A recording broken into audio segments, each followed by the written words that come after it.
Livro de Levítico.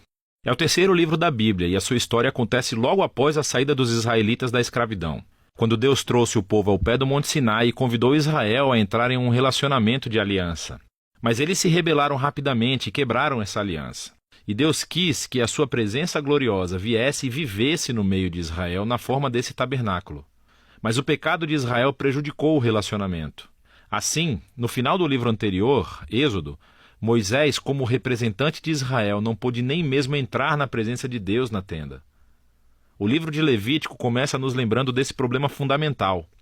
Ele diz: o Senhor chamou a Moisés de dentro da tenda. E surge a questão: como é que Israel pode, em seu pecado e egoísmo, se reconciliar com esse Deus? É disso que trata esse livro, como Deus graciosamente provê um caminho para pessoas pecadoras e corruptas viverem na sua santa presença. Agora, vamos fazer uma pausa por um segundo e explorar essa ideia super importante de que Deus é santo. É fundamental para entender esse livro. A palavra santo significa simplesmente ser separado ou único.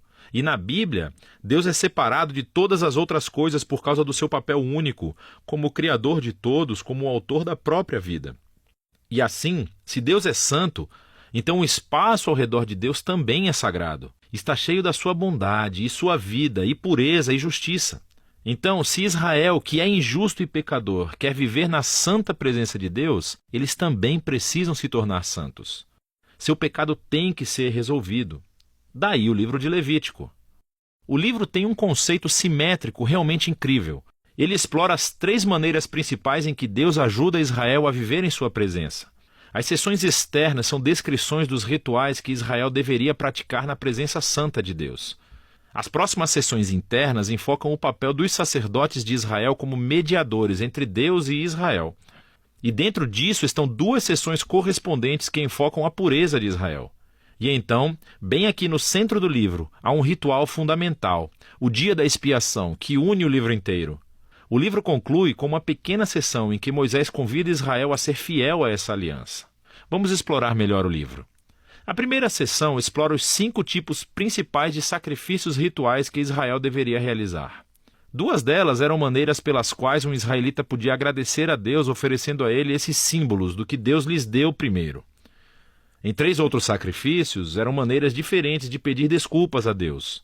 Então, aqui um israelita oferecia o sangue de um animal enquanto confessava que o seu pecado criou mais mal e morte no mundo bom de Deus. Mas em vez de destruir esse povo, Deus, é claro, quer perdoá-lo. E assim esse animal simbolicamente morre em seu lugar e o expia, o que significa cobrir o pecado deles.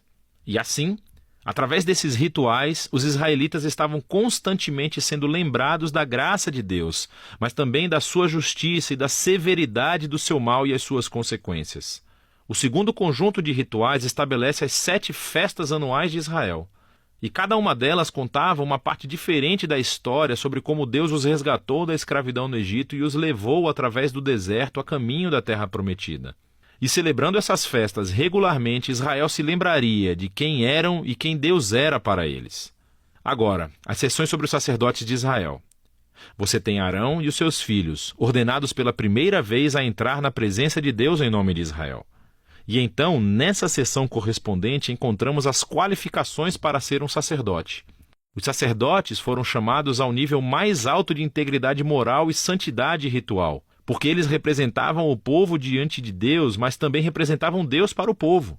Descobrimos por que a santidade dos sacerdotes é tão importante aqui nessa primeira seção, logo após a ordenação da família de Arão. 2 de seus filhos caminham direto para a presença de Deus e violam flagrantemente as regras.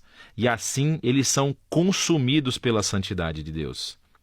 É uma lembrança assustadora do paradoxo que existe ao vivermos na presença santa de Deus. Porque é bondade pura, mas se torna perigoso para aqueles que se rebelam e insultam a santidade de Deus. Por isso é importante que os sacerdotes de Israel se tornem santos. E também que todo o povo de Israel se torne santo, que é do que se tratam as próximas sessões internas. Os capítulos 11 a 15 são sobre a pureza ritual exigida de todos os israelitas. E os capítulos de 18 a 20 são sobre a pureza moral do povo. E aqui está o que significa essa linguagem de pureza e impureza. Como Deus é santo, os israelitas precisam estar em um estado de santidade quando entrarem na sua presença. Isso era chamado de estar limpo ou puro. A presença de Deus estava fora dos limites para qualquer um que não estivesse em um estado sagrado, e isso foi chamado de imundo ou impuro. Um israelita poderia se tornar impuro de poucas maneiras, entrando em contato com fluidos corporais reprodutivos, caso tivesse uma doença de pele, se tocasse em mofo ou fungo, ou se tocasse num corpo morto. Agora, para os israelitas, todos esses exemplos estavam associados à mortalidade, como a perda da vida, o que nos leva ao símbolo central de todas essas ideias. Você se torna impuro quando se contamina ao tocar a morte, por assim dizer. E a morte é o oposto da santidade de Deus, porque a essência de Deus é a vida. Isso é realmente fundamental. Ser impuro não era simplesmente pecaminoso ou errado. Tocar esses tipos de coisas fazia parte normal da vida cotidiana, e a impureza era um estado temporário. Durava apenas uma semana ou duas e depois acabava. O que estava errado ou era pecaminoso era entrar na presença de Deus carregando esses símbolos de morte e impureza no meu corpo. Não faça isso. Agora, o último modo de se tornar impuro era comendo certos animais. E as leis alimentares kosher são encontradas aqui nessa seção. Agora, tem havido muitas teorias sobre por que certos animais eram considerados impuros e fora dos limites, seja para promover a higiene ou para evitar tabus culturais. O texto não é explícito, mas o ponto básico de todos esses capítulos é muito claro. Ao todo, eles funcionam como um conjunto elaborado de símbolos culturais que lembram a Israel que a santidade de Deus deveria afetar todas as áreas de suas vidas. A seção correspondente aqui é sobre a pureza moral de Israel. Os israelitas foram chamados a viver de maneira diferente dos cananeus. Eles deveriam cuidar dos pobres em vez de ignorá-los. Eles deveriam ter um alto nível de integridade sexual. Eles deveriam promover a justiça em toda a terra. Aqui no meio do livro encontramos uma longa descrição de uma das festas anuais de Israel, o Dia da Expiação.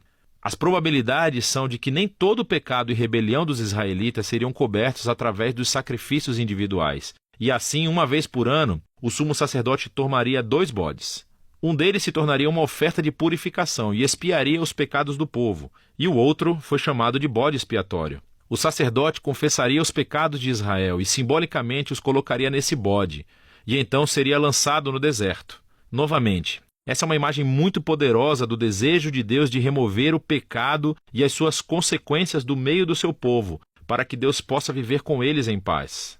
O livro conclui com Moisés chamando Israel para ser fiel a todos os termos da aliança. E ele descreve as bênçãos de paz e abundância que resultarão se Israel obedecer a todas essas leis. Ele também os adverte que, se forem infiéis e desonrarem a santidade de Deus, isso resultará em desastre e, por fim, o exílio da terra prometida. Agora, se quiser ver como o Levítico se encaixa na grande história, é útil olhar para a primeira frase do próximo livro da Bíblia, Números. Começa com: "O Senhor falou a Moisés na tenda". Assim, podemos ver que Moisés agora é capaz de entrar na presença de Deus em nome de Israel. O livro de Levítico funcionou. Assim, apesar do fracasso de Israel, Deus providenciou um caminho para que o seu pecado fosse coberto, para que Deus pudesse viver em paz com as pessoas pecadoras. E é disso que o livro de Levítico se trata.